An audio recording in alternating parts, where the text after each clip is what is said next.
Salam, 4-nji Arduino sapagymyza hoş geldiňiz. Bugünkü sapakda variables we serial communication öğreniriz.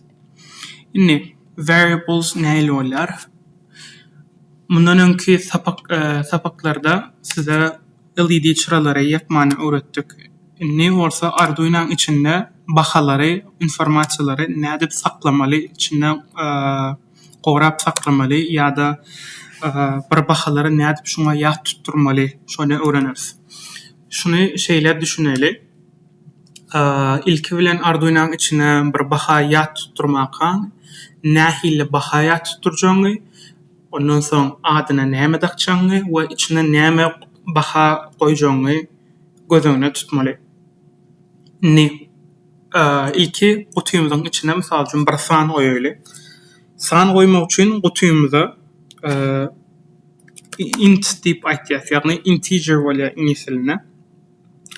Gutymyzyň içine näme baha goýjagymyzy aýtdyk. Indi içine mysal üçin adyny goýmaly. Oňa da age diýeli, ýagny men ýaşymda. Bu age mysal üçin men ýaşym 21. Näme diýär? Şutaýda indi bir bahany Arduino'nun içinde sahranyt etdik. Näme diýär? Gutyň ilki bilen içine näme saljagymyz belli etdik. Oň içine de integer salýas. Ondan soň gutyň özüne ad berýäs. Ýagny men şu gutyň adyna age diýip ad berdim we gutyň içine 21 salýan, ýagny age'im 21'e deň diýmek. Bundan başga mysal integer diýäs, başga näme diýip bileriz? Today diýsek, mysal üçin şu gün aýyň 3-i, şoň üçin prosto 3 diýip bileriz.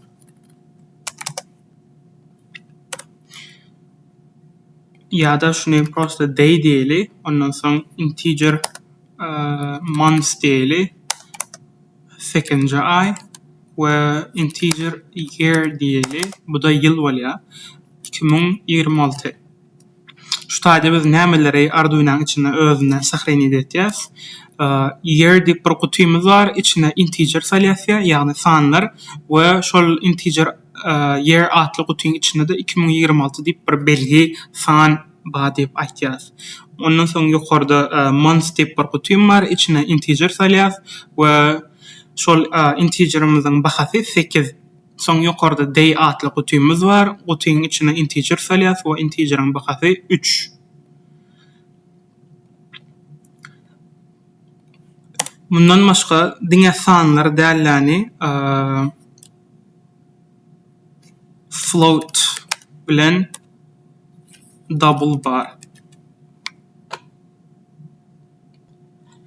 Float bilen double bar. Ne bularyň tapawdy integer'e görä. Integer diňe bitim sanlary saklap bilýär. Float bolsa float diýelim, mysal üçin age diýäs. Age 2 diýelim ona. Muňa da age 1 diýeli. Age 2 ýaşym mysal üçin 21 ýaşymda göne şu wagt Thomas August bolýar, ýagny 8-nji ay. Şoň üçin 21.8 diýeli. Double'a da şeýle diýipler. Age muňa da 3 diýeli. Deňdir mysal üçin 21.5 diýelim muňa da. Garaz integer bilen şu ikisini tapawdy, bular diňe bitim sanlar saklap bilýär. Eger mysal üçin şuňa nokatly san diýsen we kodumuza barlasak, şu taýda bize ýalňyş mesele berýär. Age 3 21.5 biz onu ýaly saklap bilýärmiz ok diýär. Şoň üçin şunu ilk bilen aýrýas, ondan soň double täzem barlatýas. Double'y ýalňyş ýazypdyr. Double.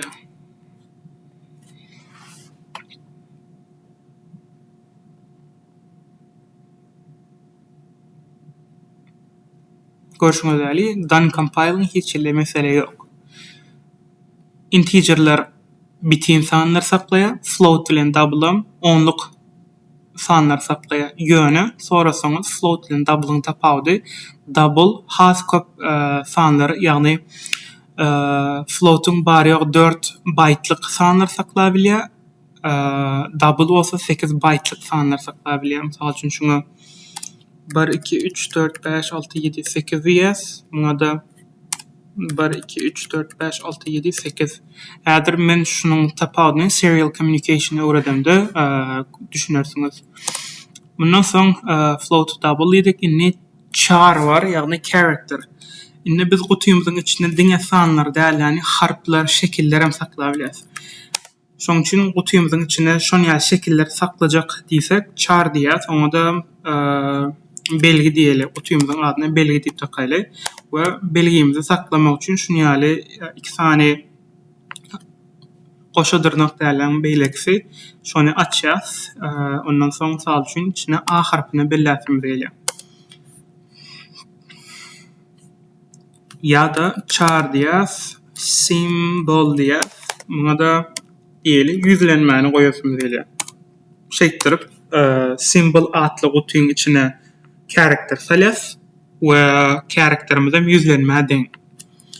Inni eger bir gutuýyň içine bir sözlem sahrany edesiň gelýän bolsa, onu string diýäs. String adym diýäs. Ondan soň goşa dyrnak açýas bu gerek we adyna resul diýäs. Inni size string bilen char ýagny karakteriň tapawdy, karakter diňe birçe belgi saklap bilýär. String bolsa siz isle at ýaz, isle resul, isle mysal üçin salam men resulin. Bütün sözlerimizi şu adym atly gutuýyň içine saklap bilýär. Inson bolsa bool. Bool zady variable ekýän zady içine ýa dogry ýa-da ýalňyş true or false sahrany edip bilýän. Mysal üçin val diýelim, mysal üçin şuňa we şu ýa true bolup bilýär ýa-da bool val diňdir false. Bool val bir diýen bilýäs. Bool val nolum diýip bilýäs. Garaz bool atly variable ullansaňyz, onu siz şol val atly gutuýyňyzyň içine ýa içine bir saklap bilýäňiz ýa-da nol saklap bilýäňiz, içine başga san goýup bilýäňiz, bitim san bolsun, onluk belgili san bolsun, karakter bolsun, sözlem bolsun, hiçsini goýup bilýäňiz. Bool'a diňe iki san zat goýup bilýäňiz, ýa nol ýa-da bir, ýa true ýa-da false. Bir diýmek true diýmek, nol diýmek false diýmek. Inni şunça sahrany eden zatlarymyzy serial communication'da göreli. Inni serial communication näme? Serial communication sen kompýuteriň bilen Arduino'ň arasyndaky baglanşyga serial communication diýilýär. Sen kabeliň bilen Arduino çatýan, şonda Arduino'nun içinden nämeler bolup geçýändigini serial communication portundan, ýani serial monitordan şu ýerden görüp bilýäs. İlki bilen onu başlatmak üçin biz void setup'yň içine gelýäsäni serial nokot begin ýaz, ýagny şunu ýaly gürleşme protokolumyzda başlatýas. Bu içine 9600 diýip ýazýas. Bu içindäki ýazýan bahamyz serial communication'yň tilligi, ýagny baud rate diýilýär. Baud rate 9600. Şunu şta kadar bassak, ne ştayda baud rate'lar var. 300 etip bilýän, isle şunam goýup bilýän. Ýöne 9600 iň köp Arduino'larda standart goýulýar. Ýöne has ýokary güýçli prosesorlara, zatlara, mikrokontrollerlere geçdiňiz, 115200 ulanylýar. Ýöne biziň şu günki sapamyzda 9600 ýeterli. Inni misal üçin şu serial ýapýas. Inni biz serial communication'ymy başlatdyk. Serial nokot begin ýaz, ýa içine 9600 tilligi. Bu ştaýda serial nokot print diýip ýazýas. Print diýmek ýazmak diýmek, ýagny çykarmak. Şu monitorymyzda ýazgy çykarmak. Misal üçin men şudak 21 diýip çykarjak. Indi kodumuzu Arduino'ya yükleýäs.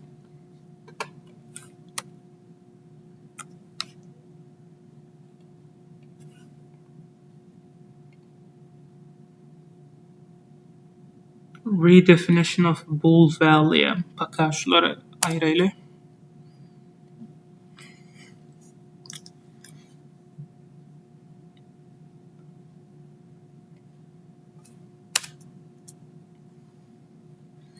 Inni upload edip boldy. Inni serial communication açýas we no line ending.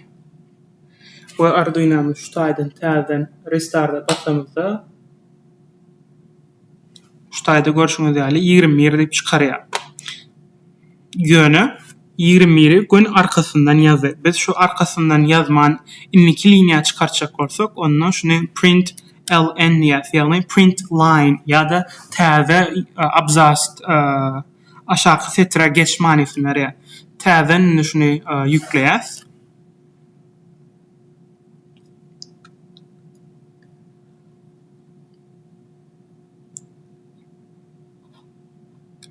Ýirmi dep çykardy. Indi men şuny täzen restart etýän. Ana aşagdan şu wagt mysal üçin şunu wagtyny öçüreýin. Hemmesini pozaýyn. Täzen restart'a basýas.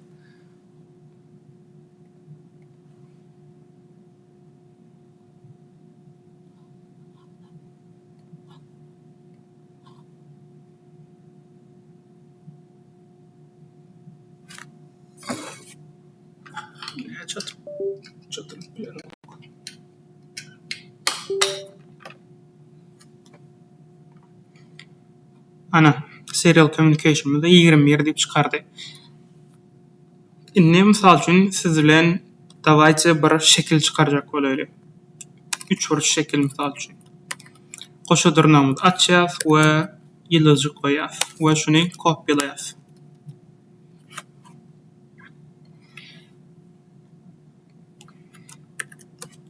Üç, 1, 2, 3, 4, 5 1, 2, 3, 4, 5, 6, 7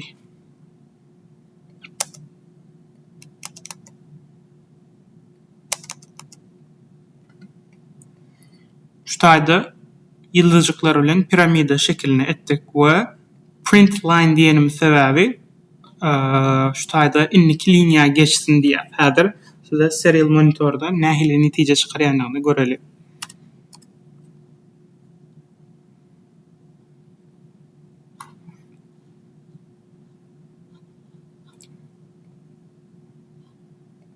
Täzen işletýäs.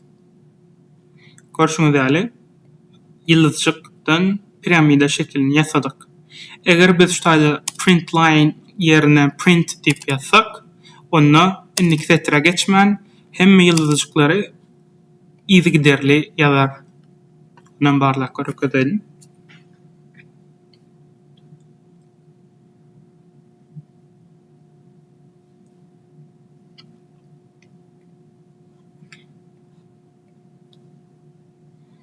Ine görüşüň ýaly 1 ýyldız, soň 3 ýyldız, soň bärde 5 ýyldız, soňam 7 ýyldız.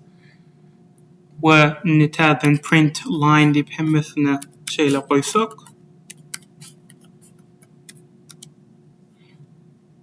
onda her sapar täze ýazýan liniýamyz aşaky liniýa çykardy ýumuş buyruk berýär.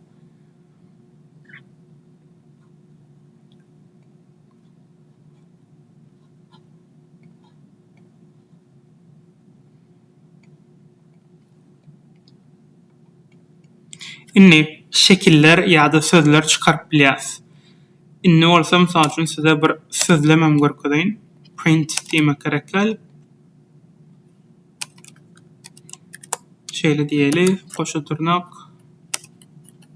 Salam, dünýä, mysal üçin iň köp programmerleme başlananlaryna hello world diýerler.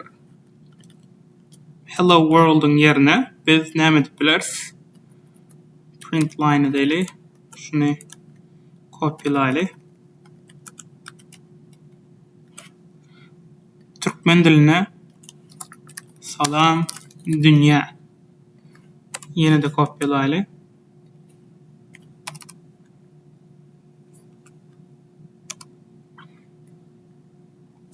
Salam Resul diyelim. Kodumuzu yükleyeceğiz.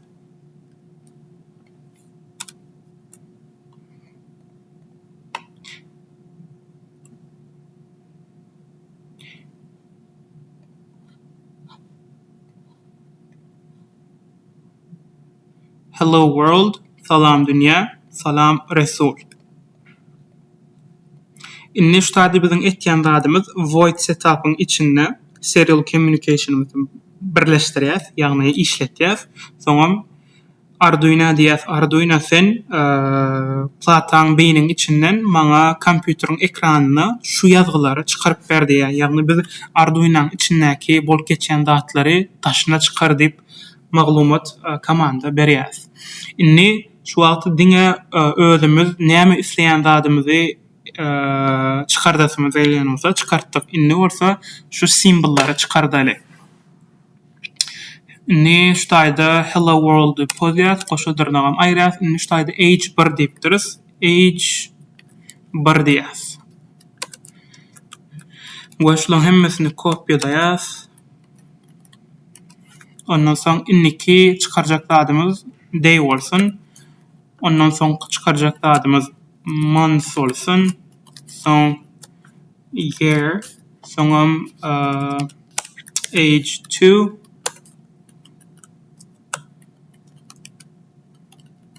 Bärde de age 3'ü çykarýas. Ondan soň age 3'ü çykardyk. Soň belgi, symbol, adım, serial nokot print line yaz. Buna da bool bar diýeli. Başda da bool yaz. Bool bar adyny goýaly we şuna da true diýeli.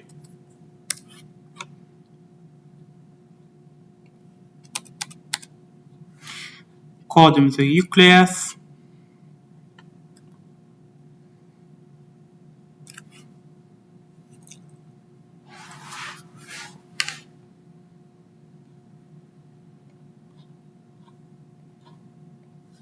Inni serial portumuzdan hemme bahalarymyzy, ýagny hemme kutularymyzyň içinde näme bar bolsa şolary görýäs. Inni ýokarda biziň diýen zadymyz näme? Serial begin diýäs. Ýagny communication'ymyzy başlatýas we tizligem 9600 diýäs. Inni maňa serial print line diýäs we içinde de şu iki skopkaň içinde näme çykardasyň gelýän bolsa şonu goýýan. Inni biz içine age 1 diýip ýazypdyrys. Ýani age 1 atly bir gutymyz bardy ýokarda. Age 1 atly gutymyz bardy. Gutyň içine integer ýagny bitim sanlar salýardyk. Boşa bitim sanymyň bahasy 20'ye deňdi. We şutajda men age 1'i çykar diýemde, age 1 atly gutyň içinde näme bar, näme bar bolsa şonu çykar diýemde, şutajda ekranda 20 çykardy. Inniki çykaran zady 3. 3 näme? Day. Day atly gutymyzyň içinde näme bar? Ýokarda day atly gutymyzyň içinde integer ýagny bitim sanlar we bitim sanym 3'e deň diýär. Şoň üçin şutajda 3 çykardy.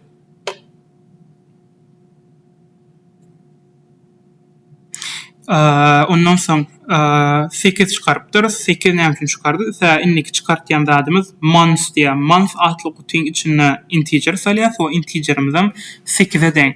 Misal üçin men şuny 0 edeýin.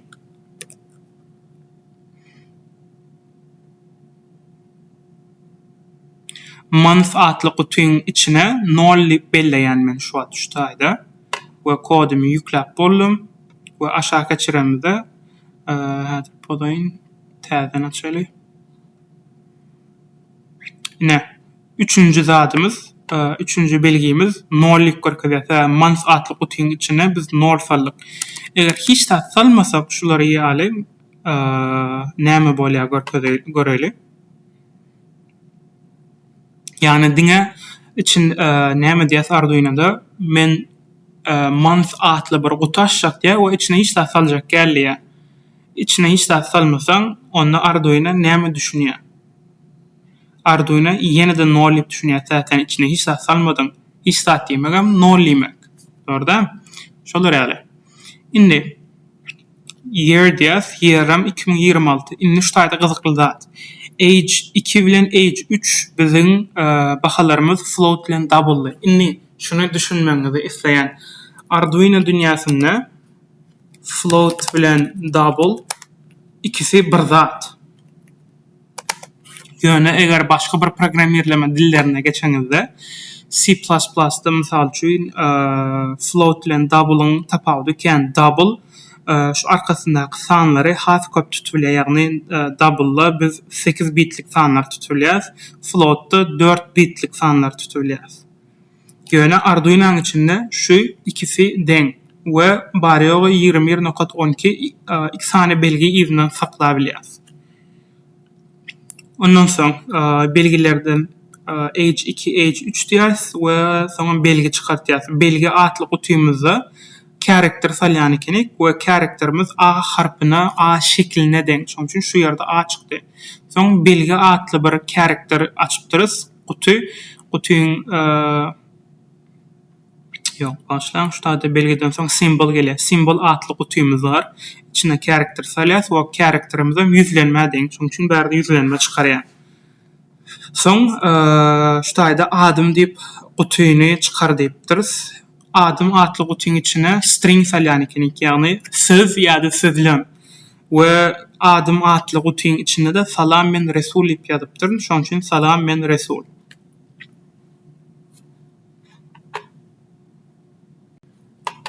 Gelin ne bolsa variable'lar şularyň pedalaryny nerede näil ulanyp bolýanyny görkezeýin. Misal üçin geçenki sapagymyzda bir näçe LED'ler kontrol edipdik.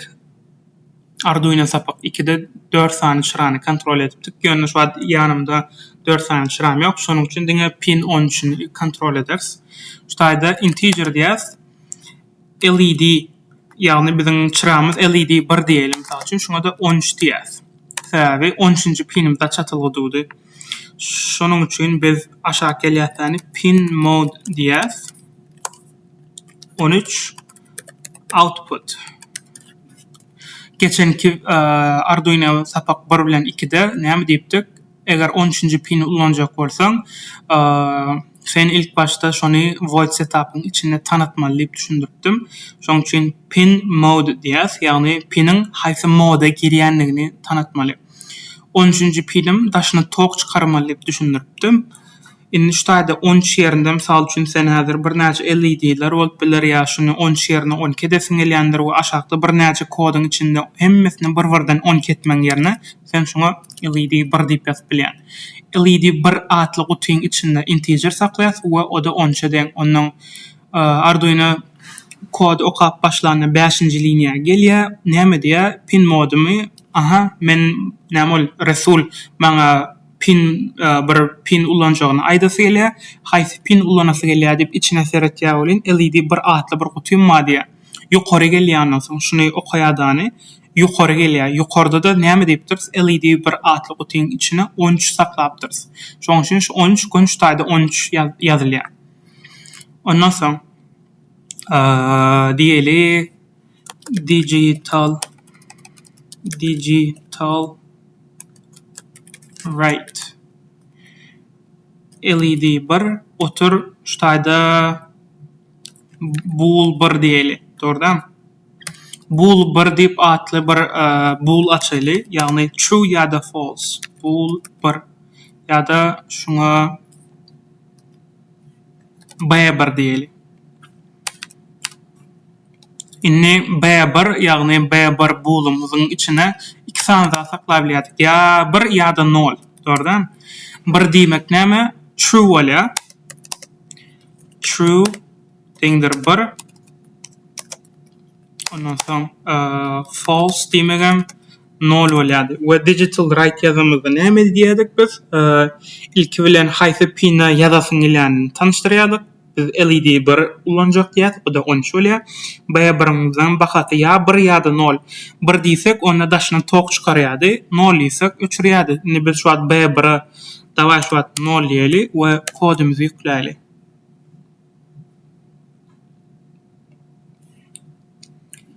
Häzir şu taýdaky çyra öçýär. Näme üçin? Kodumyza biz B1 atly bulumyza 0 beripdirys. Ondan ştada misal üçin sen kodun içinde bir näçe LED'ler kontrol etýän dogrudan LED'in bar 5 tane ya 10 tane LED'in dogrudan sen şol 10 tane LED'ni hemmesi pin 10'a çatylan bolsa bir-birden şol B1'in ýerine 1 diýip ýazan bolsaň hemmesini açyk goýan bolsaň bir-birden sen öçürüp şonu 0 etmeli bolýan. Bir-birden öçürmeň ýerine sen şu B1 diýip ýazsaň şol gutyň içinden näme bar bolsa soň ýokary gelip şunu prosta men bir etjek diýen, ondan soň kodun aşagynda hemme B1'ler bir bolýar göne. Kodumuzy ýükleýäs.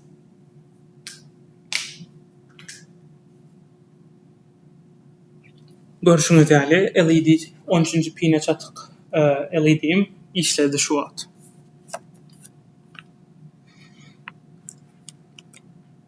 Inni size başga da adam görpedeýin. Serial print line ýaz. Inni bu gedek void loop'un içinde ýazýar. Void loop'un içinde ýazsam hemişe gaýtalanyp durýar diýipdik.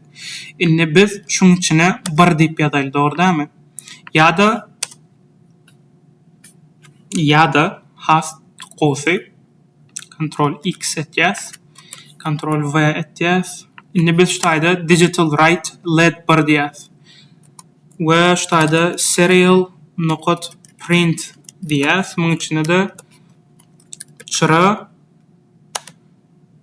3 di. Dogrudan B1'miz şu wagt ýokarda 1 diýip ýazyldy. Biz şuny 0 edeli ilk başta 0 diýip tanadaly we ýokarda häzir şu void loop'a gelenine ilk başta B1'mi 0 ýagny öçdi diýip düşünýär. Ondan soň çyramy öçürýär.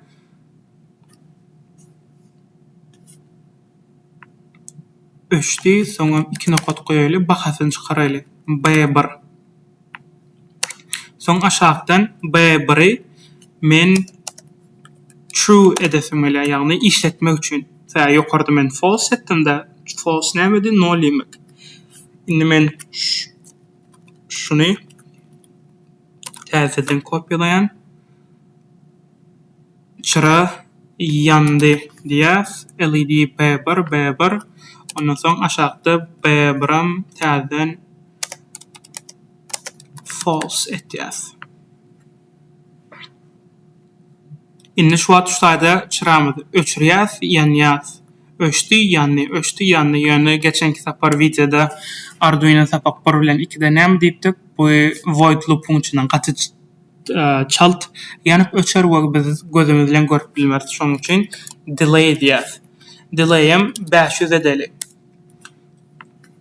Delay 500. Ýagny 500 näme-di? 0.5 sekunddy. Indi şu kodumuzy ýükleýäs.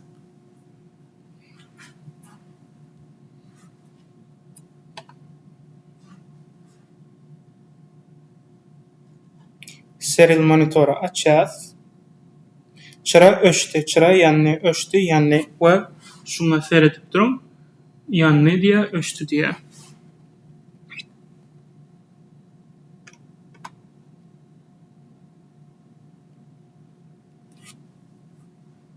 Ine ýanýawlyn kodda ýandy diýä, öçdi diýä.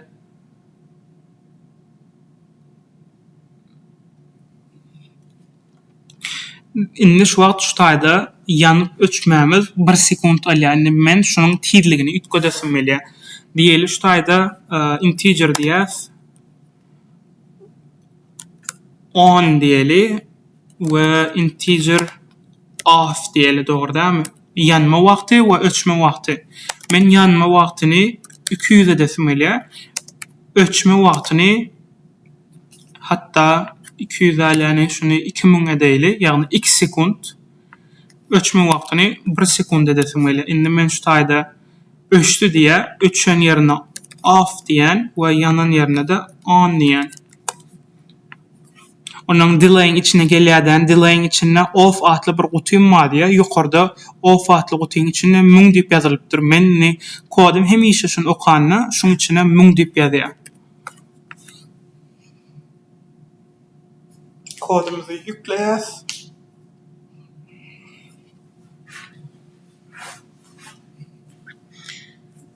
Bu serial monitorda häzir arasalayly. Çıra öşdi ýany 1 1 2 1 1 2 nämetde çıram 2 sekunda ýanýa sebäp çıra ýananna biz näme diýdik? Serial print line'dan çıra ýany diýip görkezýär we çyramy ýakýas. Serial print birden B1 çykartýas. B1'imizin bahasy näme bolsa, ýagny B1'in bahasy ýanan wagty 1 bolýar, öçen wagty 0 bolýar. Soňra delay garaş diýäs 10 diýip atly gutymyzyň içinde 2000 diýip ýazypdyr. Ýagny şu 2 sekundlap çıra ýanýa. Indi men şunu par 3 sekundlap saklajak we ýene de diýeli offy 500 etjek. ýa-da 1000 bolsun, ýagny 1 sekund bolsun. Täzeden kodumuzy ýükleýäs. Indi men şu taýda bir näçe LED kontrol eden bolsam, başga LED'leriň hemmesiniň on bilen off time'ini bir-birden şeýle ýükletmek ýerine şunu ýaly value, ýagny integer açýan, ondan soň bahasyny görüp bilýäs. Indi şu taýda çıra 1 sekund ötýär, 3 sekund ýanýa 1 1 2 3 1 1 2 3 görüşüňiz ýaly şeýtirip bahalary okadyp bilýäňiz.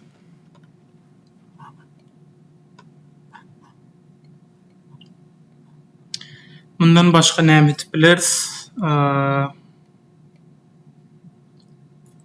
Serial monitordan şolar wagty sen message ýagny kompýuteriň içinden sen Arduino'ga SMS zatlar ugratyp bilýän, ýöne bu zatlary indik sapamyza geçer. Sebäbi sana täze bir message gelende gelýärmi okmuş olary barlamaly. Olar üçin hem if conditionlary öwrenmeli bolýar. Olar hem näçe bolsa indiki videolarda öwredýär. Ýöne şu watlykça şu videoda size integer, bool, character, string, float, double şolaryň hemmesini ýagny variablelary öwrendik. Şolary sanna da serial communication öwrendik.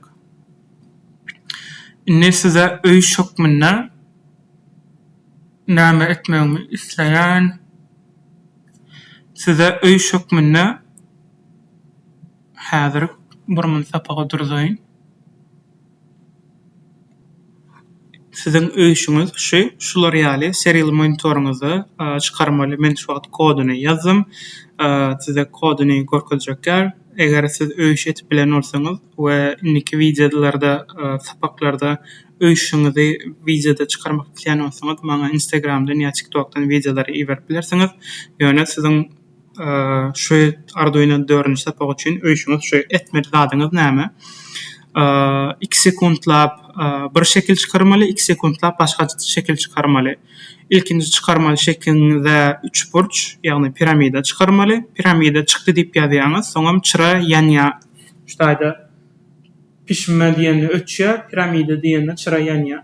Pişme diýende ötýär, piramida diýende ýanýa. Şonu etmeli we sizin etmeli zadyňyz piramida şeklini çykarmaly we pişme şeklini çykarmaly. Soňam pişme çykdy, çıra öçdi, piramida çykdy, çıra ýandy diýip çykarmaly ekranyňyza. Şunki sapağımızın öýüşi şu. Soňra çellik gören bolsaňyz sag bolun.